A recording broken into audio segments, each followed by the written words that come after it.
कि पार्टी अब चाहती क्या है? अब एक तो ये कि आपके लोग अंदर बंद हैं, इंक्लूडिंग योर लीडर, तो अगला स्टेप क्या? आपको ये जो स्टेटमेंट्स आई हैं, जो रूलिंग पार्टी के लोग हैं वो कह रहे हैं कि भाई बातचीत अब करें। जरदारी साहब और बिलावल भुट्टो ने तो लोग भेजे थे दो आपकी तरफ, तो एतजाज़ एहसन साहब भी आए, नदीम अफजल चंद भी आए, खुर्शीद शाह भी आए, और आपकी पार्टी के लोगों से बात हुई है, हमारी सब एक्नॉलेज करते हैं। तो फिर अब करना क्या है आपने पार्टी ने? पार्लियामेंट के अंदर कुछ ऐसी बातें आ रही हैं या एक्स पार्लियामेंटेरियन जो PMLN की तरफ से नहीं भी जीते, या आपने इरफान सदीकी साहब की भी बात की है, आप कह रहे हैं कि वो हमारे साथ बैठने को तैयार हैं, और हम पार्टी किस तरफ जा रही है। देखिए मैं आपको एक बात बताऊं, पार्टी तो जिसको कहते थे कि खत्म हो जाएगी, जिसको कहते थे कि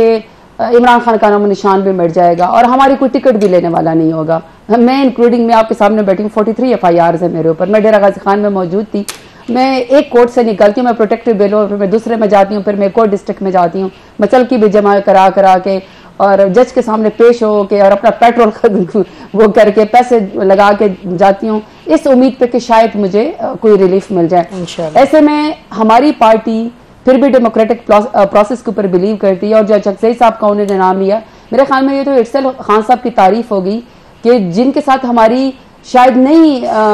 नेचुरल कोलिशन बनती थी, या जो हमारे लाइज नहीं बनते थे, फिर भी खान साहब ने इतना दिल बड़ा किया कि फेडरेशन की अलामत हो के इतना बड़ा काम किया है कि उन्होंने चकजई साहब को एज ए प्रेसिडेंशियल कैंडिडेट उन्होंने नॉमिनेट किया। ठीक है, जहन में बहुत सारी बातें हो सकती हैं कि शायद हमारा स्पीकर डिप्टी स्पीकर भी नहीं बनना था, शायद हमारे सेनेटर्स भी नहीं बनने थे, बट एक इसका मतलब है कि पाकिस्तान तहरीक इंसाफ आपने हमारे 200 से ज्यादा हमें निशान दिए, आपने हम सबको निशानी इबरत बनवाया। आपने कहा कि खान साहब को छोड़े, आपने खान साहब को 31 साल की सजा दी, हमारा ना वर्कर टूटा, ना हमारे लीडर टूटे, ना हमारा लीडर झुका नबी का। उसके बावजूद भी हम डेमोक्रेटिक प्रोसेस के ऊपर बिलीव करते हैं, इसका मतलब है हम फेडरेशन के ऊपर बिलीव करते हैं। दूसरी बात यह कि अगर आप कह रहे हैं कि अगर आपकी जेब दूसरे हाथ में हो, मसला ये कि आप जिससे बातचीत करना चाहते हैं, जिस खान साहब से बातचीत करना चाहते हैं, वो सरताज गुल ने तो नहीं करनी ना, या वो अली जफर साहब ने भी, या बैरिस्टर गौर साहब ने भी नहीं करेंगे, वो उनके नुमाइंदे होंगे, लेकिन असल बातचीत तो आपने खान साहब से करनी, क्योंकि वोट भी उनका है और सबसे पाकिस्तान की बड़ी पार्टी की अलामत भी वही है। जब उन शख्स को तो जेब में हाथ डालने वाली बात नहीं कि आप कहें कि वो हमसे हाथ नहीं मिलाते, बात ही कि आपने तो उनको काल कोठड़ी में बंद कर दिया ना, और आप सारी दुनिया को पता है कि पॉलिटिकल विक्टिमाइजेशन है। अब ये सिर्फ हमारा मौकफ नहीं, तहराना सनाउल्लाह साहब भी कहते हैं आप हमारे साथ टेबल पे बैठे, आपके सियासी मामलात से ये आपके मुकदमा खत्म हो जाएंगे। इसका मतलब है कि हमारे मौकफ की तायीद हुई है। हाँ, उन्होंने कहा कि कोर्ट ऑफ लॉ में उनके केसेस जो है जिस तरीके से हुए वो होल्ड नहीं करेंगे। That's what I am saying. इसका मतलब है कि फिर मेरिट यही है कि अगर आपने इनके साथ आप बैठेंगे तो ठीक है, अदरवाइज आपको इंसाफ नहीं मिलेगा, और इंसाफ मिलता भी नहीं है। इंसाफ का दरवाजा खटखटाते हैं, लेकिन हमारे चूंकि डेमोक्रेसी पर, हमारा चूंकि जस्टिस सिस्टम के ऊपर बिलीव, हम समझते हैं यहीं से ही हमें इंशाल्लाह वो मिलेगा। लेकिन मेरा सिर्फ लफ्ज है, मेरा नसीम, मेरा एक सिर्फ, सॉरी मैंने आपको नसीम कहा, मेरे से बहुत सीनियर है, नहीं मिला मुझे बिल्कुल नसीम मैम, मैं सिर्फ आपको नसीम कहिएगा जी, मैं बहुत जूनियर हूं आपसे, लेकिन मेरा सिर्फ एक पॉइंट है, हिम्मत में आप बहुत सीनियर हैं तो इसलिए कोई बात, बस वो बहादुरी शायद खून में शामिल होती है, अपने हक के लिए बंदा लड़ पड़ता है। हम भी इतने डरपोक नहीं है, लेकिन नहीं, मैंने आपकी वीडियोस देखी है, जब आपने कहा कि यहाँ से हटाएं, आपकी देखी है, तो उन्हें मैं सिर्फ ये है कि एक तो सबसे पहली बात ये कि खान साहब के आप पॉलिटिकल विक्टिमाइजेशन खत्म कर दे। उन्होंने उनकी बेगम साहिबा के साथ, जो कि एक नॉन पॉलिटिकल खातून है, जो आप सलूक कर रहे हैं अच्छा नहीं है, it's not a good optics. और ये जो आपने अपने इंट्रो में वीडियो भी चलाई है, आलिया हमजा मेरी दोस्त है, शी वाज एक्स MNA, अब तो वो इतनी लागर हो चुकी है कि शायद वो चल भी नहीं सकती हैं।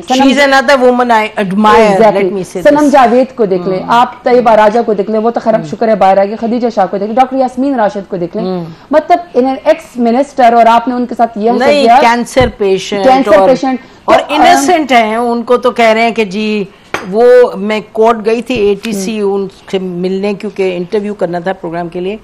तो उसे एक और FIR दर्ज हुई थी उस तारीख को, जबकि वो जेल में थी। ये कहा जा रहा था कि उन्होंने जाके कोई बिल्डिंग को जलाया। तो that's what I am saying. आप एक हाथ से कहते हैं कि हम आपसे बातचीत करना चाहते हैं, दूसरी तरफ आप हमारी वर्कर्स को उठाते हैं, आप हमारे ऊपर ही। मैं पिंडी ATC के अंदर गई, मुझे पता है कि मेरे ऊपर एक वो है कोई दहशतगर्दी का मुकदमा है। जब मैं वहां पे गई तो मुझे पता चला मेरे ऊपर 14 मुकदमे हर डिस्ट्रिक्ट के अंदर पूरे पिंडी डिवीजन में कर दिए। जब मैंने 14 की जमानत के लिए अप्लाई की प्रोटेक्टिव बेल पे तो मुझे पता चला कि 15वां और भी मेरे ऊपर कर दिया। सो अगर आप एक तरफ इस तरह की विक्टिमाइजेशन करता है, दूसरी तरफ आप कहते हैं बातचीत करने, इस तरह तरीका नहीं होता, सही बात है, रवैया भी बदलना पड़ेगा। ठीक कह रहे हैं आप ज़रताज। सही बात यह है कि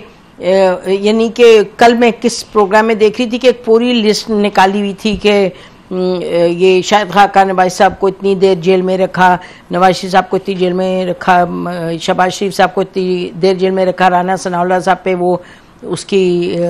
ड्रग्स की करके। तो मतलब बहुत, मैं ये नहीं कह रही कि वो हुआ तो ये हुआ, मैं कह रही हूँ कि ये चीजें हैं ही प्रिंसिपली गलत। मुझे सिर्फ आप आगे बढ़ने से पहले, इस मुल्क में नाइंसाफी की सबसे बड़ी दलील ये है कि कहते हैं पहले भी तो ऐसा हुआ है। नहीं, ये मैं नहीं कह रही, आप नहीं कह रही, नहीं मैं बिल्कुल नहीं कह रही। We have to get out of this वो कि अगर एक जाति किसी के नहीं, अब खत्म करना है, असल में इसको खत्म करना है।